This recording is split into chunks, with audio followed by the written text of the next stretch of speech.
This week's video is on 1988's Night of the Demons. Ignore this brush. I was trying to get my wig right. I think it's okay. It's a little bit lopsided-ish, kinda. Is that better? Maybe it's just my head. Maybe my head just go this way. I don't know, whatever. Anyways, back to the movie that I'm talking about. So this week's movie is Night of the Demons, and I'm going to quickly read the IMDB summary on it. So it says 10 teenagers party at an abandoned funeral parlor on Halloween night when an evil force awakens. Demonic spirits keep them from leaving and turn their gathering into a living hell. And that is actually a very accurate description of this movie. But before we even get into it, I just want to talk about the opening scenes. Why is this brush still in my hand? Go away. I just want to talk about the opening scene. It's nothing special. It's just animated with a graveyard and demons flying around it like animated demons. But the score to this is so good. I will unironically put this on a playlist. It's that good. And I won't just listen to it during Halloween, even though it gives spookiness, like in the background, like kind of. It's very 80s spooky. And I was just sitting there like to the 80s beat. And then all of a sudden, like 30 seconds in, there's a freaking beat drop. And I was like, whoa, who told you to add bass to this thing? Like it's good. It's a good song. If I can, I will put it in here just so you can kind of hear it. If YouTube says nah, then I'll try to find the link to it so you guys can listen. But it is a good opening score. Like it's one of the best I've heard, and that's not really saying much because I don't really pay attention to scores in movies, not gonna lie. But anyways, on to the opening scene of this movie.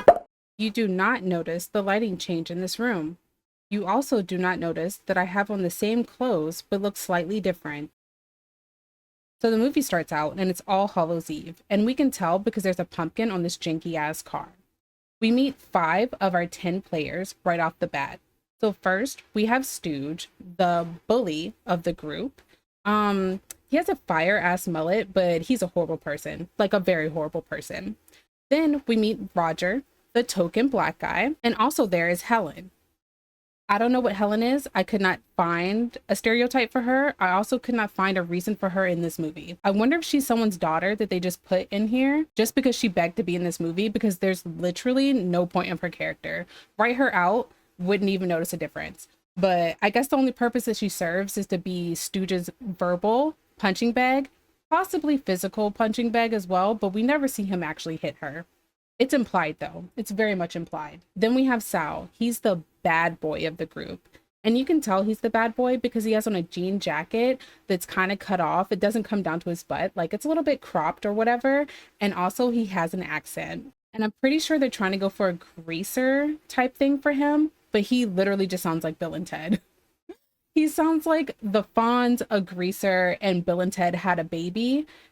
And this is what it made. My guy could not keep his accent straight throughout the whole movie. It kept changing and it was funny. I don't even know why he's the only person with an accent, but he is. Anyways, the last person that we meet for now is Judy, and she's the good final girl of the group. All the interactions in this opening scene circle around this one old man who all the teens except for Judy is harassing. So the teens in the car, they're driving by him and Stooge sticks his butt out the window and moons him with his little pumpkin underwear and tells the old man that his face looks like his butt. And I'm like, I don't think that's the read you thought it was, because if the old man's face looks like your butt, that means your butt looks like the old man. And maybe you should go to the gym or something and get some squats done, because there's no reason for it to be looking like that. But anyways, they do that. Sal jumps in front of the old man, dingles a fake rat in front of his face, and scares the old man half to death, and he drops all of his groceries. And then Sal skedaddles on out of there. While the old man is picking up his groceries, Judy comes up and tries to help him, but the old man yells at her and calls her a whore and tells her to leave him alone. And Judy's like, oh my gosh, how dare you? I was just trying to help. So then she goes away, thus not completing her Girl Scout badge of helping the elderly. The camera lingers on the old man and we watch him pick up his groceries. And he has a packet of blades in one hand and an apple in another one. I wonder if that's going to be important later. Anyways, we switch subjects and now we're following Judy. And she's in her room getting ready to go to a school dance when her date for the night, Jay, he's our next player, the stereotypical, I guess jock, even though I don't think he plays a sport. He never mentions that he plays a sport, but he would be the jock character of this movie, or like the player pretty boy type. You know what I mean? Like that's his character, okay? But he calls her and he's telling her that there's been a change of plans. They're not going to go to the dance. They're going to go to a house party. He never once discusses this with Judy. He doesn't ask her if that's what she wants to do. He tells her. He tells her that that's what they're going to do and she needs to get with it, or he's just going to be a whiny little brat the whole night, okay? And that should say a lot about his character. Just throwing that out there. But Judy gives in and she's like, okay, fine, we'll go to this house party. So they hang up the phone, and while she's going to go get her costume from out her closet, when her little weird ass brother pops out and scares her. And this little freak calls her boobs bodacious, makes a fat joke, and then runs on out. I would have popped him upside his head. I would have popped him upside his damn head. Like, what do you mean? Why are you objectifying your sister's body? That's gross. And then to make a fat joke when she's like this big, what is wrong with you? I don't have brothers. I don't know. Maybe they act like this. I hope not, but I would have hit him. Like dead ass, I would have hit him. But anyways, he runs out the room and he hears a knock or the doorbell ring. So he goes to open the door and there's nobody there. And instead of being, I don't know, smart and just going back inside, because why am I just standing here looking around like an idiot? No, he goes to investigate, and there's a closet outside that he opens the door to, and Sal pops out of it. And Sal is at the house because he has an infatuation, a lustification of Judy, and he wants her to come downstairs so that they can talk. He wants her to talk with something else, and it's not the head on his neck, okay? That's what he wants her to talk to. So he's trying to pressure the little brother into getting her to come down. And the little brother's like, no, I'm not calling my sister to come down here to talk to your weird ass. But then Sal whips out $1 and it's like, will you do it for this? And little brother takes $1 and it's like, she's going to be at this party with this person at this time. And I'm like, damn, did you really just sell your sister out for $1? For $1? That's worse than Edmund in the Chronicles of Narnia selling his family out for some damn sweets. Like, what do you mean you sold your sister out for $1? I mean, granted, it's like 4 USD now, but still, you're going to spend that in like one day at the arcade. Like, was it worth it? I just really want to know, was it worth it? So after the little brother sells out his sister, we switch scenes to a convenience store where we meet our Knicks player, Suzanne. She is leaning over an aisle, looking at some detergent with her whole ass out, waving it in front of the store clerks. And these store clerks, I know they know this is a teenager. I know they know this is a child, but they're just looking at her. Chris Hansen, yeah, I have a job for you. Yeah, can we set up a sting? Okay, cool. So while these adult ass men are checking out this child, her friend, our Knicks player, Angie, is in the background stealing stuff from the store. She's taking food, plates, napkins, alcohol, like the whole works. She's just putting it all into like the sack. Yeah, I'm just going to call it a sack. It's like a sack or something. And I don't know how she's stealing any of this stuff because there's a lot of people in this damn store and not one of them say nothing. I guess that's minding your business for you. And honestly, I think I would do the same. That's none of my business. I'm not trying to be no hero. I don't even work here. I'm not getting involved with none of that stuff. But they get away with their little heist and leave. We're now jumping back to Judy's house where Jay is picking her up for the party. And Jay's little pretty boy ass doesn't even have on a costume. Judy is dressed up all cute as Alice from Alice in Wonderland. And this douche is just wearing an 80s dress jacket. And I would just say this would piss me off. Like this would honestly piss me off if I was going to a Halloween, like a costume party, and my date showed up not dressed up. Like, is this some type of power play to make yourself look more mature? Are you just too cool to have fun? I don't know. We're clearly not matching energies. And I think actually I don't want to go on a date with you anymore because now I just feel stupid. But I guess my feelings aside, Jay and Judy leave to pick up the last 2 members of this whole little outing. Max, who is the nerd, even though he's not really that nerdy, but we'll call him the nerd of the group, and his girlfriend, Franny, who would be the ditz of the group. So while all of this is happening,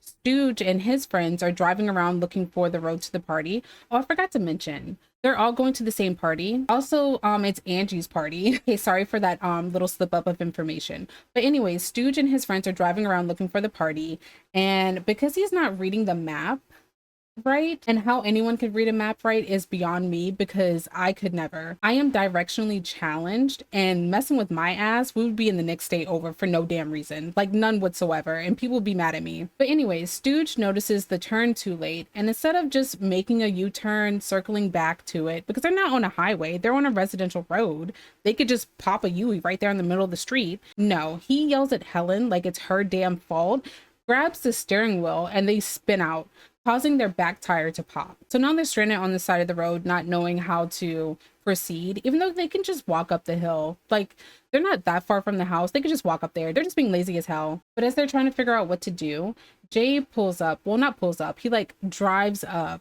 in his car. And you think Jay would give them a ride because they're going to the same place, right? Like, they're all going right up the hill. You would be wrong. Jay does not offer them a ride. He and Max laugh at them and then peel out. They just leave them there stranded on the side of the road in the middle of the night. They're great friends. This is a great group of friends. Who needs enemies, right?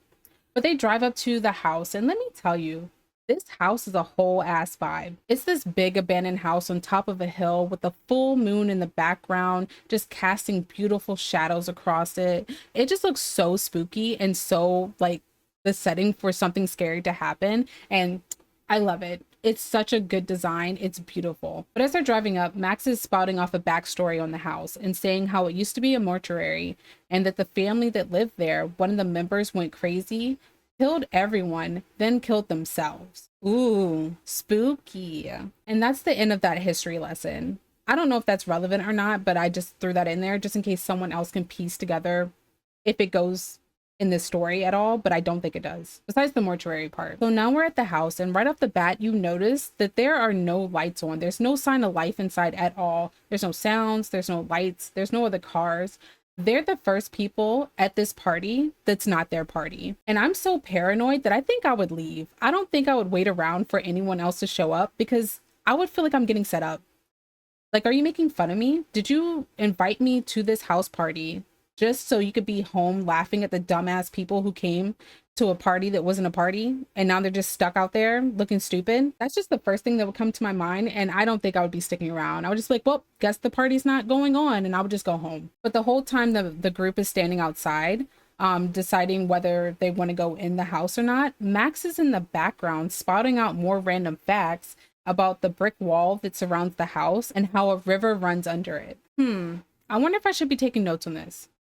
But the group decide to go inside the house anyways and wait around for everyone else to show up. So in the front room of this house, there's a random casket. Well, I guess it's not random. If it was a mortuary at first or like a funeral home, wouldn't they have like a casket in the front to showcase the dead body? I don't know. I don't know funeral homes, whatever. But there's a casket there, and Jay gets the bright idea that he wants to hide inside of it so that way when the rest of the people show up, he can jump out and scare them. So he goes to open the casket, and guess who pops out? It's the Fonz. It's like, it's just Sal. Sal pops out and scares Jay. This pisses Jay off because he's a little bitch and he can't take what he's about to dish out, and he decides he wants to fight Sal over it. But Judy shuts that all the way down, so fight averted. And that's when the rest of the group shows up. And now the party can commence. So now, with movie magic, the whole place, well, at least that room, is all set up for the party. We have candelabras lit. We have decorations all over the wall. We have a snack table laid out. There's a fire roaring in the fireplace. Like, it's all decked out, like real fast, quick, in a hurry, right? A couple of things are happening kind of all at once. One, Suzanne, the little harlot that she is, and I'm not shaming her. There's nothing wrong with exploring your sexuality, do you? But at least pick people who are single. She's a harlot because she don't pick single people. Also, those other people who are taken, they should not be easily swayed, but they're also worthless pieces of shit. But anyway, Suzanne is the only person dancing in the middle of the room, which is just one step up from her just doing a striptease. Like, she just needs to take off her clothes and it would just be a whole ass striptease. But all the guys are watching her, and then she decides she wants to go shake her little flat booty in front of Max's face, who was into it. I mean, his girlfriend's right there, but I don't know, screw her. Who is she? She's nobody. Nobody that I actually care about, so I'm just gonna enjoy this little show that's right in front of my face.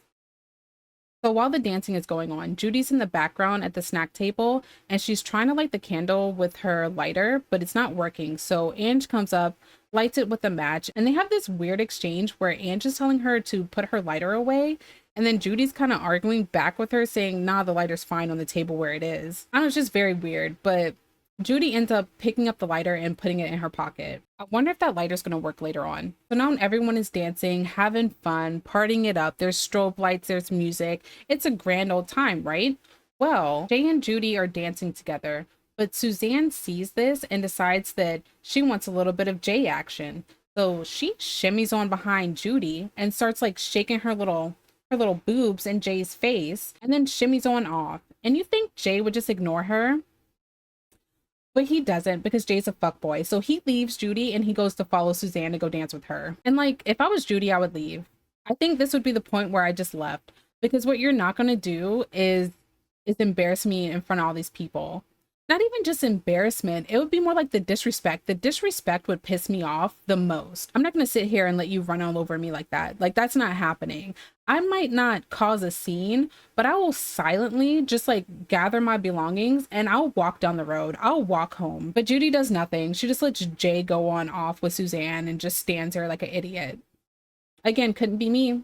Would not be me. But anyways, the radio and strobe lights die at the same time, and the group decide that they want to do a seance. And they settle on doing a past life seance, which is just them sitting in front of a full-length mirror and staring at it until it shows you their past life.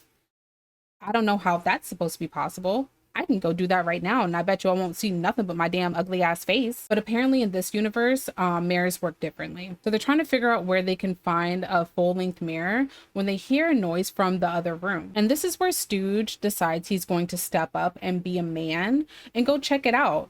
But instead of going by himself, he volunteers Raj to come with him. Raj is like, nah, I don't want to go in there. I'm good, fam. But Stooge grabs him, pushes him into the other room, and they just disappear into that room, right? A couple of seconds later, we hear Raj scream and then run out looking scared to death. Do we ever figure out what made him scream? No, never figure it out. Have no clue what happened in that room.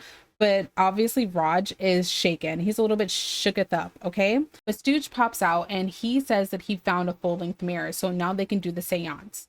So everyone crowds into the other room. They sit in front of this mirror, right? They're all facing it. Well, everyone except for Raj. Raj is in the background just staring at the fireplace. He's like, I'm not having nothing to do with any of this crap, so leave me out of it. So everyone but Raj is participating in the seance ritual.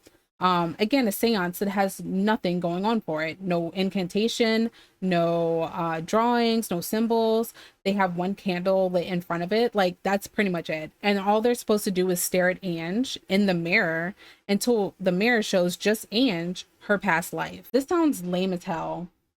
I would be so bored. I'll be like, I'm just gonna go get drunk in the next room over and eat all the snackies. That's gonna be my night. That's what I'm gonna do. But somehow this weird ass seance kind of actually works because the mirror starts to go black. But before they can see anything, someone says something in the background. I don't know who it is, and I honestly don't even remember what they said, but it distracts everyone enough that they turn away from the mirror, breaking the connection. And for some reason, Helen turns back to look in the mirror and she sees a demon face. And then right after the demon face disappears, a dead body plops onto the mirror. Well, like, not plops onto the mirror, like she sees a dead body in the mirror and she screams, rightfully so, because I would scream too if I seen that crap. And as she screams, the mirror falls over, shattering, and everyone blames her for breaking the mirror. So Helen is now hysterical on the ground. Everyone's yelling at her because now they can't do the seance anymore. And Pig Boy's in the background acting like he's about to punch her in the face. Like, why are we doing this? What did Helen ever do to y'all? Why do y'all hate her so much? I don't know. But Judy is trying to console Helen while she's on the ground, and they hear a banging noise. And at first they think it's coming from upstairs, but Judy's like, no, I think it's coming from downstairs. So the camera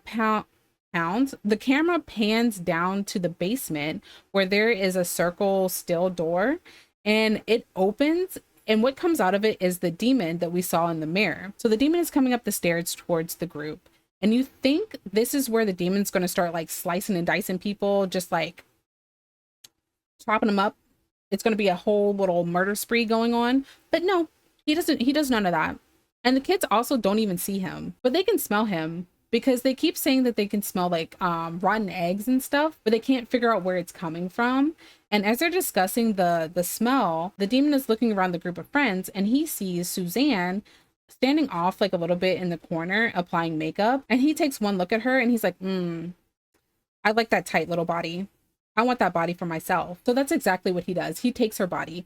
He possesses her. So now Suzanne is possessed by a demon, and nobody notices that her demeanor kind of changed because they're all making fun of Ange, who's trying to explain that the smell that they're smelling is sulfur, which is linked to demons. So she thinks there's a demon in the house, and that Halloween is the one night that spirits, demons can come out without any limitations. I was going to say something else, but they can come out without any limitations. And again, they're all just laughing at her, thinking that she's crazy. And the only person with any kind of damn common sense is Raj. He's the only one in the group, at first at least, that's like, you know what? This is not my scene. This is not for me. I'm leaving. I'm not staying here in this crazy ass house with y'all crazy ass motherfuckers. So he goes to leave, but before he can get out the house, everyone starts to notice a rose smell, like it starts smelling like roses. I don't really know what the significance to this is. I think it maybe has something to do with like the plague mass, where they used to put like roses in there to not smell death.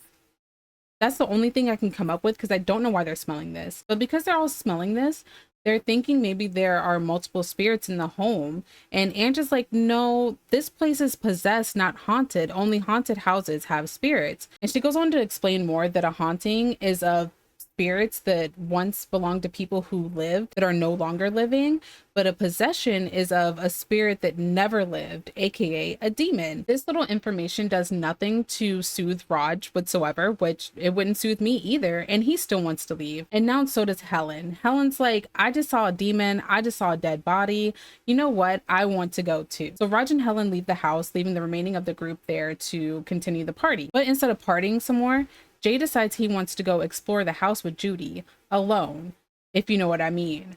Wink, wink. And Judy is really stupid because she agrees to go off with Jay. She's like, yeah, sure, let's go exploring. Girl, I would have pulled a Mariah Carey and been like, I don't know her. But her, Jay, Max, and Franny go off to explore the house together, leaving Sal, Stooge, Ange, and Suzanne in the front room. At this time, Suzanne decides that she wants to go to the bathroom, so she chooses Stooge to go with her. But before she leaves, she goes up to Ange and just like full on makes out with her. And the guys are watching, and you know, guys are being guys. They're like, ooh, two girls kissing. Oh my gosh, that's so hot. Not noticing that Ange's eyes go white. And she's obviously struggling. Like, she does not look like she's enjoying this kiss at all. But the guys, their brains are somewhere else. They don't notice this at all. So with this one kiss, the demon transfers to Ange's body. I guess it's a transfer. I'm honestly not too sure, because Suzanne is clearly still possessed, but she just gave the demon, like she just passed the demon to Ange.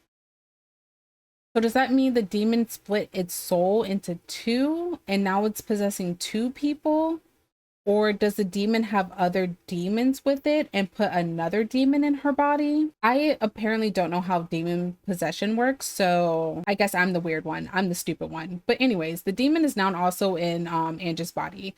So Suzanne and Stooge go off to look for the bathroom. I'm going to tell this kind of a little bit out of order just so that it can be a little bit more cohesive. But Suzanne and Stooge find the bathroom, and Stooge is thinking he's about to get lucky because she chose me to go to the bathroom with her. And why else would you want to go alone somewhere with a guy in a creepy ass house if it wasn't to hook up? Not for safety or nothing like that, you know? But Suzanne pulls an okie doke on him, goes into the bathroom and slams the door in front of his face and locks it. And that's exactly what he deserves. He does not deserve to get any type of play whatsoever because Stooge is a piece of shit. He's a verbally and possibly physically abusive POS. So we leave them there, and now we're catching up with Judy and her little group. They have found an old exam room where I guess they did like the embalming, because there's a whole bunch of medical equipment laying around, and there's exam tables, and they're just like prodding around in this room, just touching stuff. If this family died as suddenly as they say they did, and all of this stuff is still here, do you think any of this stuff is clean? Do you think anything they're touching is clean? Because I don't. And I would be worried about hepatitis, but that's just me. But while they're in there, Max proceeds to tell them another little history lesson story about how the land was believed to be evil by the indigenous people who lived there back in the day. So the house is built on one side of the river, and the side of the river that it's built on is the bad land. We don't go to the bad land, okay? That's That's death here. Because the one time someone did come onto this land, he went crazy, killed his family, ate them, and made a teepee out of their skin. So after Max gets done telling the story, Jay hints to him that he wants to have some alone time with Judy. So Max and Franny leave the exam room, and now it's just Jay, Judy alone. And Jay tries to fill up Judy, and Judy's like, "Excuse me, you trying to get fresh with me in this exam room for one, and two, after you heard that nasty ass story about somebody cannibalizing their family and using their skin as a freaking house? Boy, no." I don't know how that turned you on, but I am not turned on right now. I'm scared to death. How about you just hold me and tell me everything's going to be okay? I mean, I wouldn't want to be held by him. I would honestly just leave that room. But I guess it wouldn't be a movie if people made bright decisions, right? So we cut from Jay and Judy to Raj and Helen outside of the house trying to find a way off the land, like off the premises, because somehow the gate is gone. They're fully enclosed by a brick wall that nobody can get through. So while Raj is trying to, I guess, find a way out, he's doing kind of a piss poor job. He's just kind of like tapping the bricks and stuff. I don't know what that's supposed to do, but I guess he's doing something more than what Helen is doing, because Helen is following behind him, telling him that maybe they're dead, maybe they're in hell. And Raj turns around and looks at her and he's like, "If you ain't got nothing useful to say, how about you shut the hell up?" Rightfully so, because why are you going to sit here and try to bring me down while I'm actually trying to do something to get out of here? Do not bring that juju around me. I don't need this bad luck. I'm trying to live. If you're giving up right now, then you go give up over there in that little corner. But Raj turns back around and he's still trying to look for a way out. And he literally turns around for like maybe 5 seconds. I'm going to say 5 seconds tops. And when he turns back around, Helen's gone. Just poof, gone. And being smarter than your average horror movie character, he does not leave that wall to go look for her. He just stands there, screams her name, like shouts her name, and then waits for her to respond. And that sounds like the perfect plan to me, because honestly, what do I look like to you? A hero? Because I'm not. I'm no hero. I'm gonna give you 5 seconds to respond, and then I'm leaving, because this place not getting me too. It already got you. It's not gonna get me. So I gotta go. And that's exactly what Raj does. He hears people calling his name, like trying to get him to come back to the house. And he's like, no, I don't think I'm doing that. So he runs off. He finds a car. He gets into it and he rolls up the windows, locks the doors. And then he just hunkers down inside that car. Safe and sound for now. We now jump back to Judy and Jay. And somehow Jay has convinced Judy to lay down on an exam table and start making out with him. I don't know what kind of game this man has, or maybe Judy is just very insecure about herself. I don't know, but the hell do you mean you got me laying on top of an exam table where dead bodies once used to be, making out? He's really out here just thinking about one thing, and it's not her safety. It's nothing about cleanliness, safety, how comfortable she is, nothing. But Judy's brain starts working for once in this movie, and she's trying to tell Jay to slow down, that she doesn't want to like do this right now, or like at least not here. And this really annoys Jay. Jay goes on like this weird ass rant about how Judy went out with Sal and he knows that they hooked up, and if she hooked up with Sal, then she should be okay with hooking up with him. And I'm sorry, what? And what kind of logic town do you live in? Because even if I did hook up with someone, that does not mean I'm going to hook up with you. The fact that Jay thinks that he has a right to her body just because she may or may not have slept with Sal is freaking disgusting. If you don't get your nasty ass up off of me, oh my gosh, that just made me so mad. Like when he did that, that just pissed me off so bad, because that's how some guys like pressure girls into just sleeping with them. They make them feel bad, like it's their fault that the guy thought that that's what they were going to do. And the girl's like, "Oh, well, maybe I did lead him on a little bit, so I understand why he feels this way." Girl, no. Girl, do not fall for that bullshit. He's just trying to get into your pants. Do not fall for it. You know what? I'm not even going to get into this because that whole subject makes me mad. But anyways, Judy isn't having any of that crap. So she pushes him off of her. And Jay decides to have a little man tantrum because she wouldn't put out. So he leaves her in the room and locks her inside of it, because that's what she deserved. Because she wouldn't sleep with him, she deserves to be locked inside of a room by herself so she can reflect on her actions. I hate this man. I hate this man with every fiber of my being. So we leave Judy in this room for now and cut back to Stooge and Suzanne. So Suzanne is still in the bathroom and she's staring at herself in the mirror. So she somehow doesn't have on any makeup, and then her skin looks extremely blotchy, and then she looks a little bit tired. I don't know, like she just looks not good, like very sickly, and her skin starts to stretch back really tight, like super tight, and then it gets sunken in and wrinkly. She then screams, causing Stooge to bust into the bathroom, but when he gets in there, she's not there. She's nowhere to be found. But there's a random part while he's in there where you can hear a tapping coming from the mirror.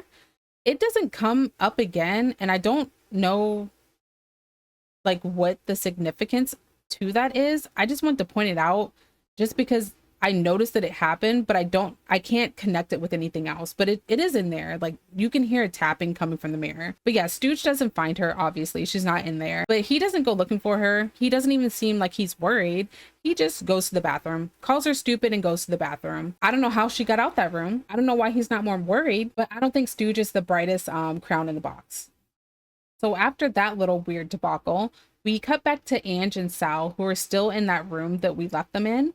And Ange is acting hella weird. She's mumbling to herself and like crawling on the ground. And at first, Sal is freaked out by this, but then she stands up and she starts doing like a sensual type of dance. And Sal's like, okay, never mind. I'm kind of into this now. Weird stuff aside, you kind of look a little bit hot. Then we proceed to get like a full minute of Ange just dancing while the radio and the strobe lights turn back on, just randomly turn back on, and she's dancing to it. And at some point, Sal gets out of his little lust-induced trance. And he's like, actually, this is a little bit creepy. I think I'm gonna head out now. So he starts to back up out the room, and that's when Stooge shows back up. So Sal is trying to tell Stooge, like, Ange is a little bit out of it. She's a little bit cuckoo for Cocoa Puffs right now. And Stooge goes, oh, I don't care. I like the crazy ones. And so he walks on over to Angie and they start dancing. And Sal just leaves. He walks down the hallway. So while Stooge and Ange are dancing, she is complimenting him, telling him that he looks so sexy. I feel like some lies are being told right now. But anyways, she is playing him up, right? And they start making out. And in the middle of making out, Ange bites his tongue out of his mouth. Honestly, he definitely deserved that because he's been a dick this whole movie. Like, I didn't really talk about how mean he's been to Helen, but he was mean. Like, he was calling her out her name this whole damn movie. And I bet you he won't do that again. I bet you he won't call another female out their name ever again. So yeah, now Stooge is tongueless and Ange is laughing because she thinks it's hilarious. And that's the end of that scene. So now we're back with Sal, and he's walking around looking for everyone else. And he opens a door, like just a random ass door. I don't know what this is, like a storage room. I have no clue what it is. But he finds Suzanne in there, and she's drawing with lipstick all over her face. I don't know where she popped up from. I don't know how she got in there, but she's in there just having a full-blown mental breakdown about her lipstick. And Sal's like, oh, so everybody in here is crazy. Got it. I'm gonna go. Y'all can have this. My time here is up. So he leaves her in the room. But instead of following Sal around, we stay with Suzanne, and she takes the lipstick that she's been drawing on her face with, and she starts to draw down her chest and then around her boob, and it gets to her nipple, and she takes the lipstick tube and she presses it into her nipple. Like, it's just gone. It just gets slurped up into her nipple. It's very random.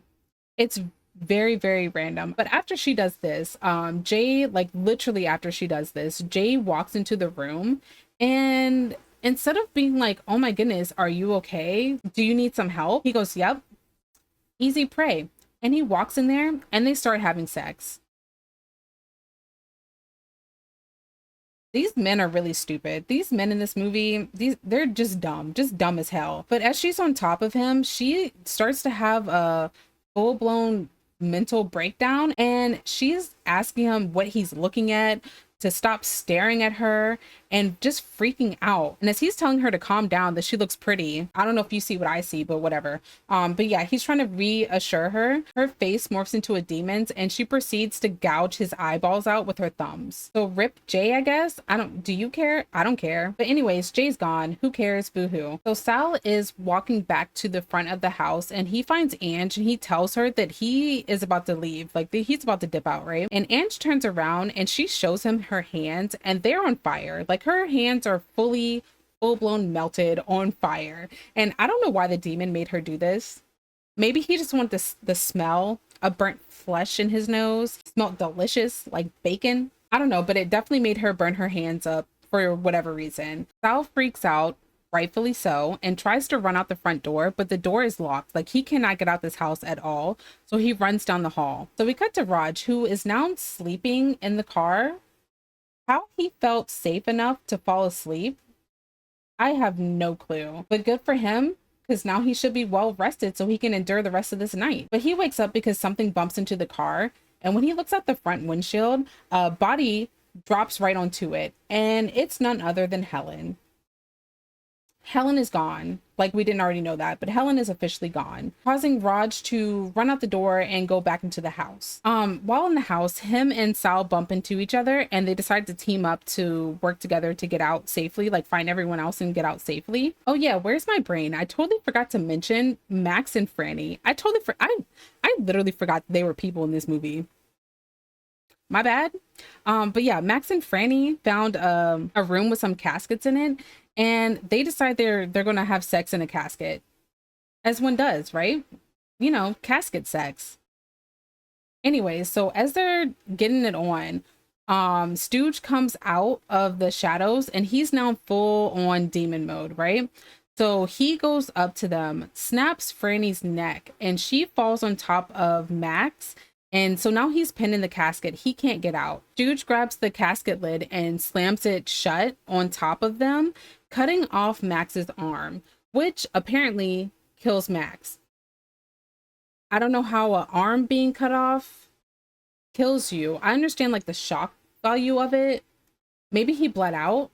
Maybe that's what happened. We're gonna go with that. He just bled out through his arm. So now Max and Franny are no longer with us. So that happened. That's a scene that happened that I totally forgot to talk about. Anyways, back to Sal and Raj. So they're walking down a hallway and they hear Judy screaming for help because, you know, she's still locked in that room that fuckboy ass Jay put her in. So Sal goes to free her from said room. And while he's doing that, Raj turns around like to look down the hallway that they just came down, and and Ange is floating down there all demoned out, like Tim Curry from Rocky Horror Picture Show, just like fabulous, like her full-blown demon glory. And Raj, being who he is, says not one word to Sal and Judy, doesn't make one peep. He just runs away. He leaves them, runs away. And that's so funny to me. Like, you didn't want to give them just a little bit of a heads up, just a small little gasp, just a, or something. I don't know. Just something. Nope. He just dips out, leaves them two there to deal with that crap by themselves. So somehow Sal and Judy get away from Ange before she gets on the hallway. It's not a long hallway. I don't know how she didn't reach them in time, but she didn't. But they get away and they run into the same room that Suzanne was in. And they see her on the floor cradling Jay's head in her lap. But Suzanne goes to attack Judy, but Sal intercepts that. But she ends up knocking him out the window that's in the room. So now Sal is outside the house and Judy is now running down the hallway trying to look for a room to hide in. And there's a whole nother scene where Judy finds Max and Franny dead. I'm not going to talk about it because it's irrelevant to this whole story. But yeah, she does find out that they're dead, blah, blah, blah, blah, blah. So she's running. So Judy's running and she ends up going upstairs. And down the hallway in that wherever she's at, she can see Raj on the other side of some bars. So she goes to run towards him, but then Stooge jumps out in front of her and just roars in her face, like roar. He doesn't attack her at all. So she ends up running away and she goes back downstairs, and then she's cut off again by Suzanne, who also proceeds to just roar in her face. And I don't know about you, but these are some incompetent ass demons. Like, y'all have one job. Just one job. Kill and possess. And you're not doing either one of those things to this girl. Not one of those things. And I think you need to be demoted. You guys need to be demoted. You need to go back to hell where you came from. Maybe take some training classes or something. I don't know. I just feel like they're not doing their job properly. But anyway, she runs away from Suzanne and she goes upstairs to the attic. Which is essentially a dead end. She has nowhere else to go because she can't go back down there because they're going to get her. And then outside it's just like the balcony that she can't really jump off of. So she is trapped. She is trapped outside on this balcony. And while she is looking over the edge of the balcony, she sees Raj outside and he is waving at her, trying to get like tell her to watch out behind her. And before she can put together what he's trying to say, Ange pops up and proceeds to start choking this girl. At least Ange knows what her damn job is, unlike the other two downstairs. But yeah, she starts to choke her out, and out of nowhere, oh yeah, I totally forgot to say this, Sal's alive. Yeah, Sal is totally alive. The window that he fell out of, it was like on the first story, and he's alive. But anyway, Sal comes out of nowhere. He slides down the roof. I don't know how he got on the roof, actually, come to think of it. But he slides down the roof and he attacks Ange.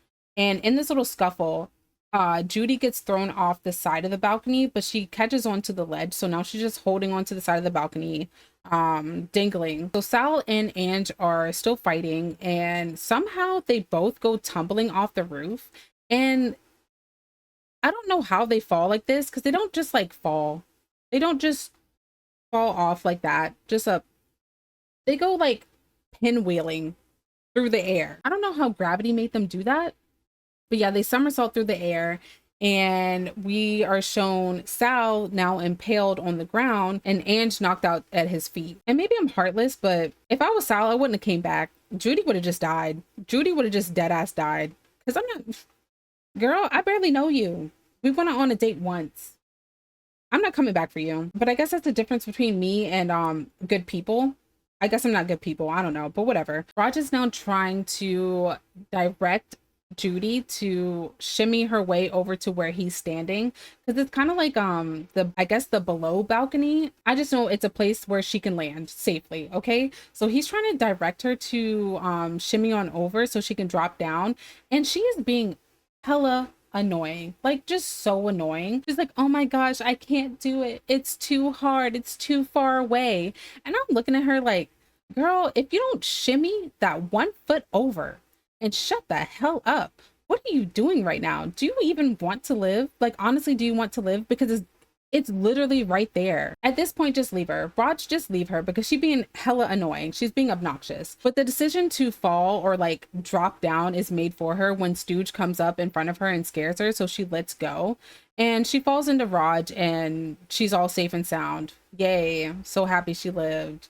So her and Raj run down the steps and they get intercepted by Ange, who makes the only, I guess, pointedly funny joke in this whole movie. It's so out of left field for what this movie has been so far, but it was still funny. Like, it made me laugh. She's making fun of Sal being dead, and it cuts to him and he already has a gravestone and it says Sal born whatever date, and then it says death today. And I don't know why that was so funny, but it made me laugh like really hard.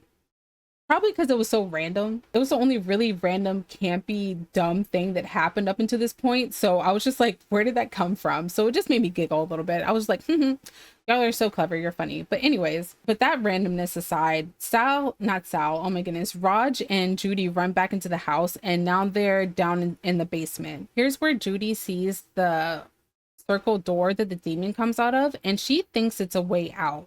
Raj is like, I don't think that's a way out. And even if it is, I'm not getting in there. So Raj stays back by the basement door while Judy goes to investigate the circular one. So she goes not into it, but she's like rummaging around in there. And she finds out that it is the cremator. And how she finds out is she pulls out a skull, a human skull that has demon teeth in it. And I don't know how a fully intact skull was in there, and I also don't understand how it is a demon skull because of a scene like coming up soon. I don't know how the demon burned, but anyways, yeah, she figures out it's not a way outside of the house. So now they're still stuck in the basement, and they can hear the demons outside the door banging to get in. And this is where Raj kind of pisses me off a little bit, because Judy has been useless this whole damn movie. Like, she's been a damsel in distress this whole time.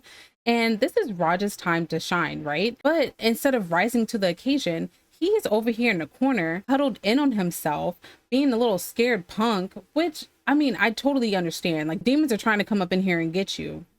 Cool, get it. But for the heroic act to come from Judy, she does not deserve what's about to happen. She does not deserve this credit because she goes into the cremator, grabs a gas pipe that's in there.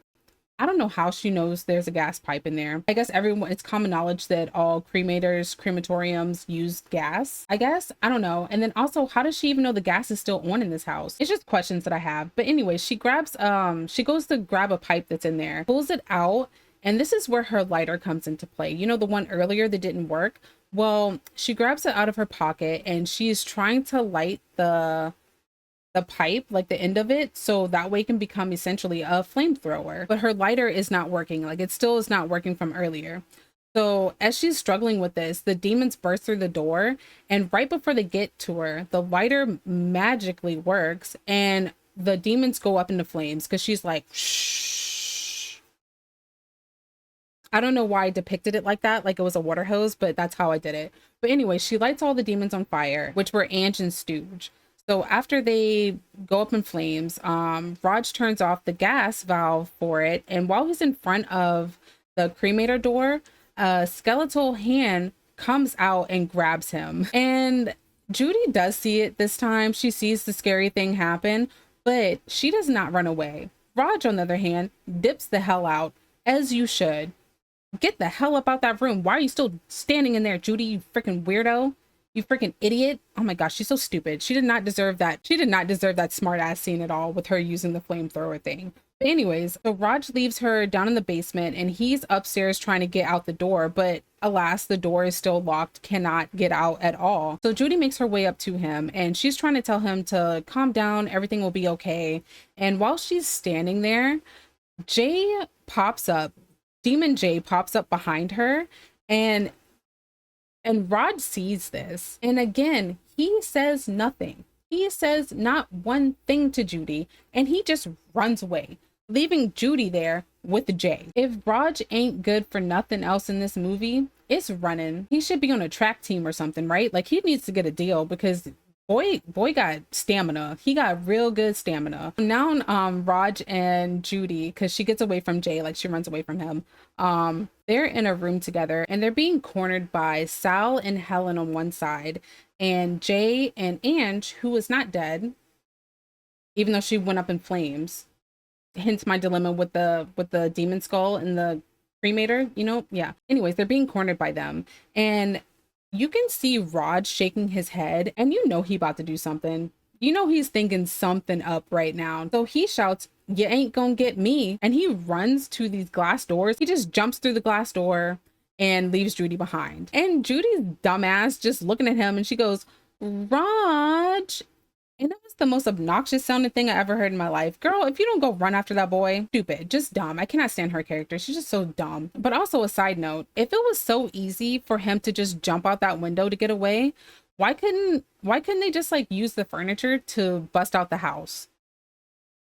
Like, okay, the doors are locked, that's cool, but I can go out this window. Just saying, they could all been outside this whole time. But Judy gets out of her stupor and she runs after Raj and they go towards the brick wall. At the wall, there's now a barbed wire hanging down, which I'm gonna guess came from on top of the wall, because it does show it at one point. Like two of them are there and only one is hanging. So I guess that's where it came from. I don't know how it got loose, but it's there. So Judy's first to try to climb up the wall using the wire, and she proceeds to complain about her hands being cut. And I'm like, if you don't shut the hell up and climb this wall, there are demons back there trying to eat you.